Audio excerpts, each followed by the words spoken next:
দেখতে দেখতে ডে 3 চলে এলো। সেদিন সকালবেলা রেডি হয়ে চলে গেছিলাম গ্রামের বাড়িতে। কিছু ব্যাংকের কাজ করার ছিল, তো এখানে মা আর আমি রেডি হয়ে বেরিয়ে পড়েছি। সারা রাত বৃষ্টি হওয়ার কারণে পুরো ড্রেন জলে ডুবে গেছে। দেরি করে বেরোনোর কারণে ভেবেছিলাম বুঝি ট্রেনটা পাবো না, কিন্তু ট্রেনটা পেয়ে গেছিলাম। আর স্টেশনে নেমে এই ফ্লাওয়ার ক্লিপগুলো দেখে তো আমি ভীষণ খুশি হয়ে গেছিলাম। অনেক দিন ধরে কেনার ইচ্ছা ছিল জানো তো। আর এই দোকানের কালেকশনগুলো এত ভালো ভালো ছিল যে আমি প্রায় অনেকগুলো ফ্লাওয়ার ক্লিপ কিনেছিলাম।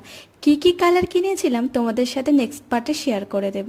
আর তারপরে স্টেশনে নেমে ব্যাংকের কাজ সেরে গেছিলাম মার স্কুলে। আর এই রাস্তাটা এত সুন্দর, আর পুকুর ভর্তি জল দেখে মনটা এমনিই ভালো হয়ে গেছিল।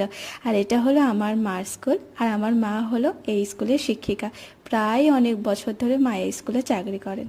তারপরে সেদিনটা তো বাচ্চাদের সাথে পিকনিক করেই কাটালাম।